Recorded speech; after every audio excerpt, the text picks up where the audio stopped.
फुसफुसाती जंगलों का बुनकर या the weaver of the whispering woods. पहाड़ों के पीछे और बादलों के नीचे एक ऐसा जंगल था जिसे दुनिया कानाफूसी करने वाले जंगल या विस्परिंग वुड्स के नाम से जानती थी। इस जंगल के पेड़ आम नहीं थे, उनकी पत्तियां चांदी जैसी चमकती थीं और हवा चलने पर वे आपस में बातें करती थीं। कहती थी कि इस जंगल में जो भी जाता वो अपनी यादें खो देता, लेकिन अपनी रूह का सुकून पा लेता। इस जंगल के सबसे घने हिस्से में एक छोटी सी झोपड़ी थी, जहां इवान नाम का एक बूढ़ा बुनकर रहता था। इवान कोई साधारण कपड़ा नहीं बुनता था, उसके पास लकड़ी का एक प्राचीन करघा था। वो धागों से नहीं बल्कि एहसासों से बुनता था। वो सुबह की पहली किरण से उम्मीद के सुनहरे धागे चुराता। वो बहती ओस की बूंदों से शांति के पारदर्शी धागे बनाता। वो बहती हवाओं से लोगों की कहानियां पकड़ता और उन्हें अपने कपड़ों में पिरो देता। लोग कहते थे कि अगर इवान का बुना हुआ शॉल कोई दुखी व्यक्ति ओढ़ ले तो उसका सारा गम हवा में गायब हो जाता था। एक दिन दूर के साम्राज्य की राजकुमारी अनाया उस जंगल में पहुंची। अनाया के पास सब कुछ था, धन, वैभव और शक्ति, लेकिन उसने सालों से मुस्कुराना छोड़ दिया था। उसका दिल पत्थर जैसा भारी हो गया था।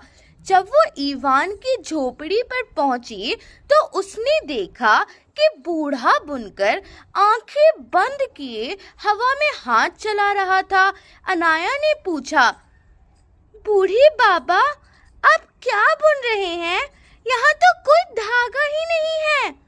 इवान मुस्कुराया और बोला, बेटी, सबसे कीमती चीजें अक्सर दिखाई नहीं देती। मैं तुम्हारे आने का ही इंतजार कर रहा था। इवान ने अनाया को अपने पास बुलाया। उसने हवा से एक काला धागा खींचा और कहा, ये तुम्हारा वो डर है जो तुमने बचपन से पाल रखा है। फिर उसने एक धुंधला धागा निकाला। ये वो पछतावा है जो तुम्हें आगे बढ़ने नहीं दे रहा। इवान ने उन काले और धुंधले धागों को अपने जादुई करघे पर चढ़ाया। पूरे जंगल में फुसफुसाहट तेज हो गई। पेड़ों ने अपनी कहानियां सुनानी शुरू की। इवान ने उन कड़वी यादों के साथ जंगल की दया और क्षमा के धागे मिला दिए। पूरी रात करघा चलता रहा, खटखट खटखट। सुबह होते ही इवान ने अनाया के कंधों पर एक अद्भुत बहुरंगी शॉल डाल दिया। जैसे ही वो शॉल अनाया के शरीर से छुआ, उसे लगा कि उसके सीने से एक भारी पत्थर हट गया है। उसे वे छोटी छोटी बातें याद आने लगी जो उसे खुशी देती थी। बारिश की महक, चिड़िया का चहचहाना और माँ की लोरी। उसकी आंखों से आंसू गिर पड़े, लेकिन ये दुख के नहीं बल्कि सुकून के आंसू थे।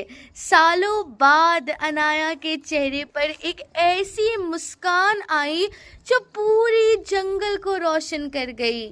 अनाया ने पूछा, बाबा, मैं आपको इसके बदले क्या दे सकती हूँ?